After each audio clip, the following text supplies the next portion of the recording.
Good morning, Lisa.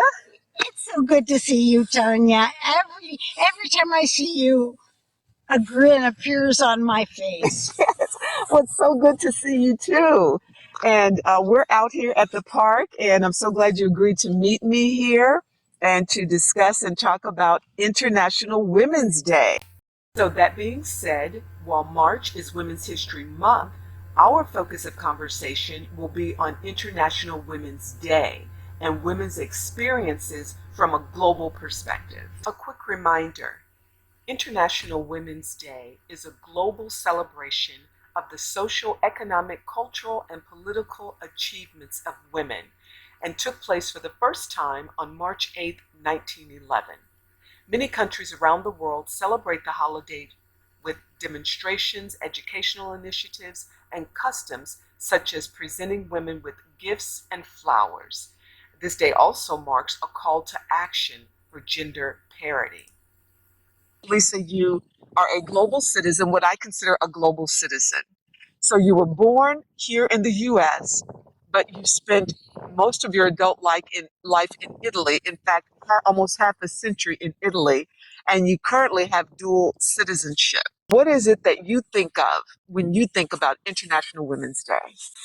Well, for me, March 8th is a holiday, and it is always for the last 55 or so years. For me, March 8th is not International Women's Day, but it's Women's Day. It's the women's holiday because in Italy we called it La Festa della Donna, which means the festival or the holiday of women.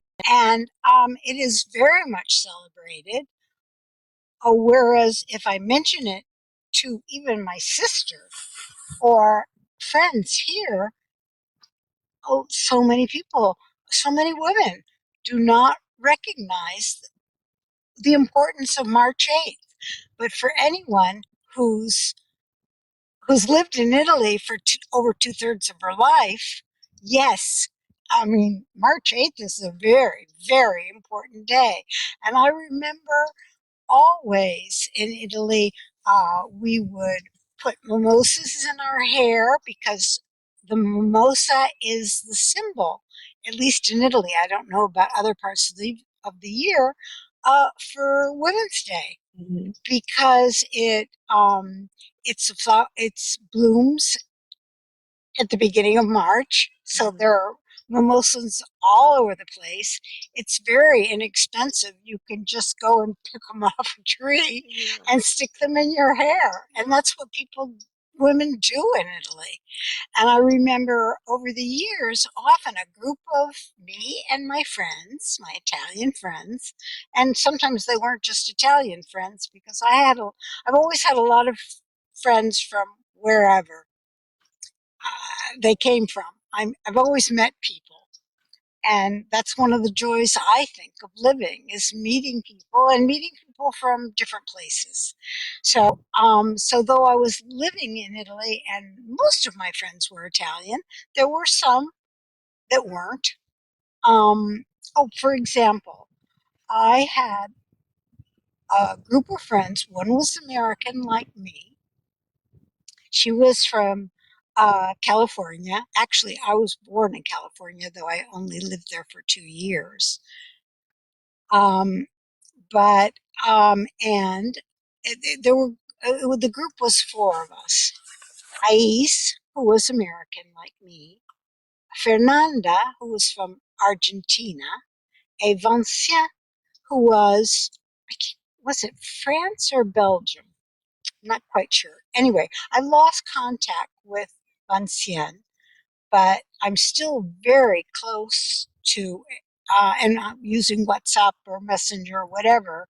We talk on the phone frequently. Mhm. I talk with Fernanda, the one from Argentina, and she's still in Italy. She's lived in Italy forever, and she's never leaving. Ais came back to the States, is married to someone in California. You talked about all of these different friends that you have, and they're from different countries. So, in addition to being a dual citizen, both in Italy and the US, and living in Italy for almost half a century, you are a global traveler as well. Yes. And so you know a lot about the different cultures in different countries. Now, for International Women's Day, and you remember it as a celebration I did in Italy, and now it's more of a focus on, again, the economic, social economic, the disparities of women. Still, we have inequities. So here we are in 2021. And as women, we're still fighting for pay equity, women's reproductive rights, sexual harassment at work. Can you talk about, or what comes to mind when you think about any inequities that you saw in your family or through your travels or through your experience? I know you talked about your mother growing up. Why don't we start there and your mother? Okay, my mother was born in 1921. That was the year after women got the vote in the United States. So she grew up, women were not treated equally at all. Girls were not. And my mother fell in love and got married when she was um, 24, I think. And my father was the love of her life, but he didn't live very long. He got sick when I was only 4 years old, and my sister was 2.5, and he died of lupus. Today, lupus cannot be cured, but you don't die from it. Back then, you do. So my father died when he was only 32, and my mother was 29. And there she was, left with two little girls. My mother was so talented. She was an artist. And she painted in every genre and was terrific. She not only painted, she did sculptures, she did everything, and she was amazing. Um, And if she had lived just been born just 20, 30, 40 years later, okay, she would have had a wonderful career, probably in advertising, because she could have drawn anything and everything and beautifully. But unfortunately, so what happened? There she was, 29 years old, left with two little girls, and no way to support herself. And women did not go out and get a job then.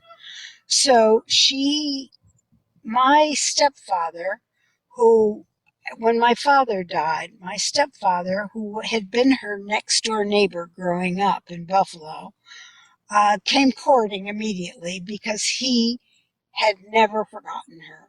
And when he heard via the grapevine that his main rival had died, he came and started courting my mother. And he asked her to marry him, and she didn't even wait a whole year to get married again. Basically, not because she was in love with him, because she wasn't. She was still madly in love with my father and always would be. But it was a way not to have to go home and ask her father for help. So that was not a comfortable. She lived with him. She was married to him for 28 years. And they were not, I remember all the time growing up saying, "Oh, please stop it. Stop. Don't fight. Please, please.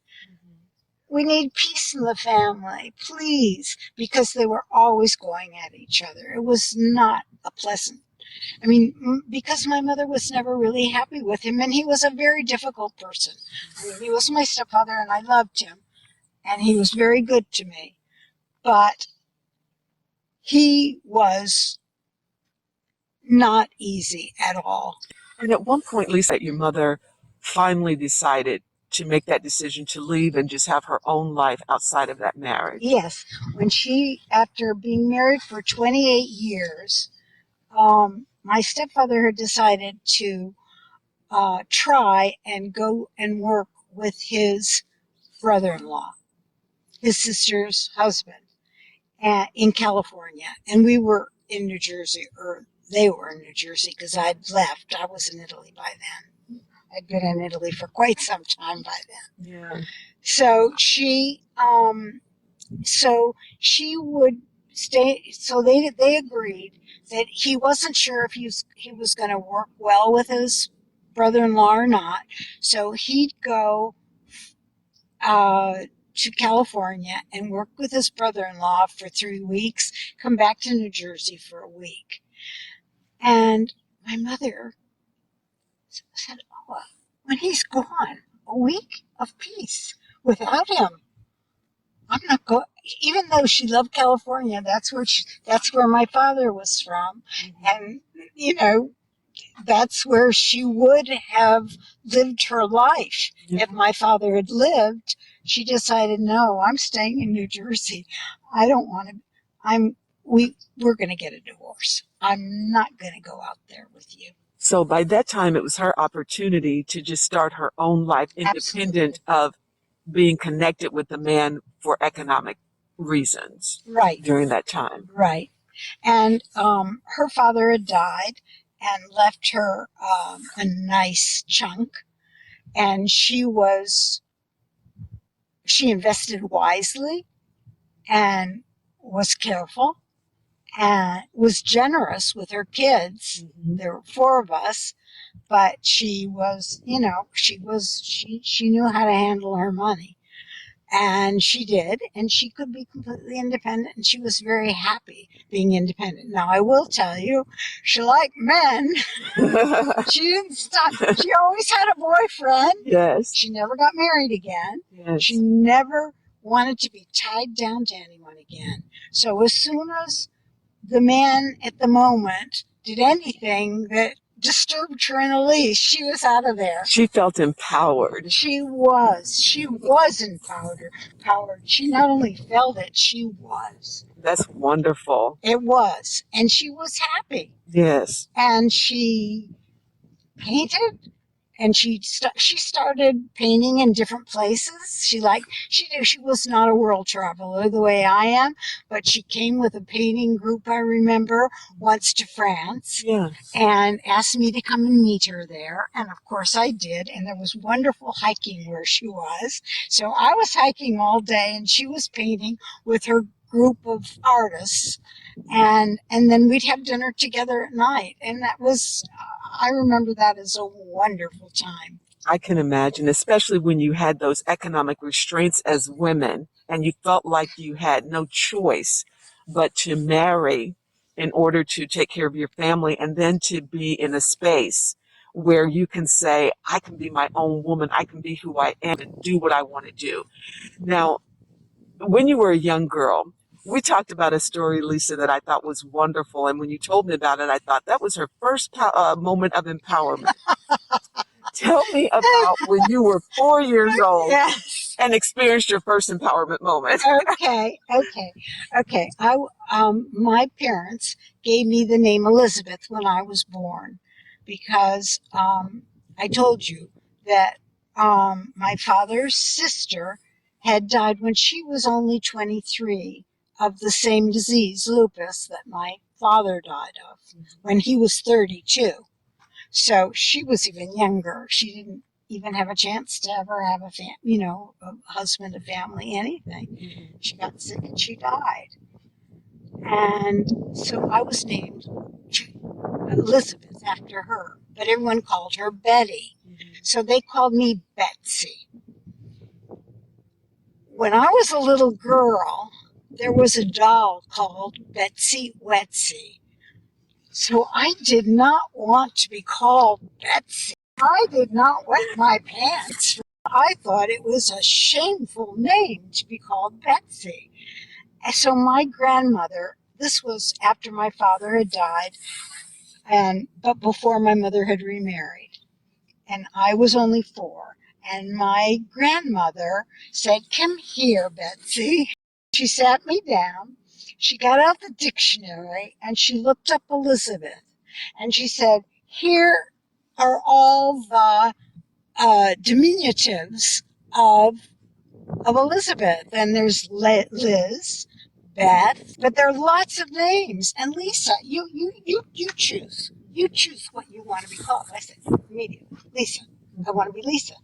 But then nobody in my family started calling me Lisa because they'd always called me Betsy. They continued calling me Betsy. So I started school when I was 4. And in those days, you didn't have to show your birth certificate or anything. You told them your name and they wrote it down. So I went to school and age 4, and they said, "What's your name?"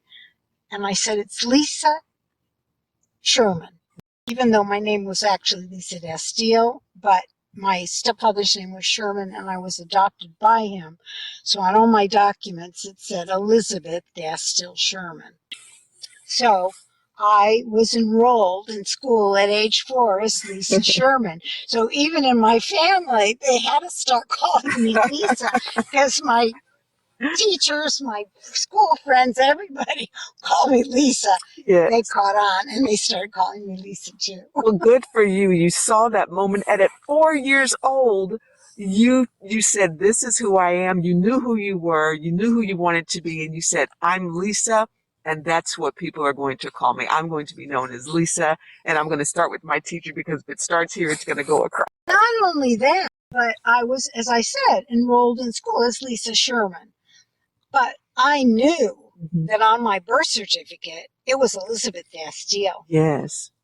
And I always thought Dasteel was a beautiful name. It's a very unusual name because it's actually, I do genealogy, and I know the origin of it. It's Polish, and the name was Dasteel. And actually, when my grandfather emigrated from Poland to England before he emigrated to the United States, you haven't heard this story. My great grandfather, decided to change the name because when my grandfather went to school in England at that time, the name for trash, for garbage, was Dasteel. And that sounds a lot like Dasteel. Dasteel. So one day, my grandfather came home from school crying. He was about 8, 9 years old because other kids in school, other boys obviously, were kidding him and calling him Dasteel, like he was trash. Yes. And my great grandfather said, "We will not have that." Yeah. Because my grandfather also had 3 younger brothers. He was the oldest of 4 boys. They're all going to have that problem here. So he said, "I'm going to change the name." So he changed the name to Dasteel. So he invented it out of pure blue. So I knew, and I still am, the only Lisa Dasteel in the world. Nice. So even then, so it's like with that history, you knew and understood the importance of a name. So when they say what's in a name, there is something in a name. Oh, yes, there is something in a name.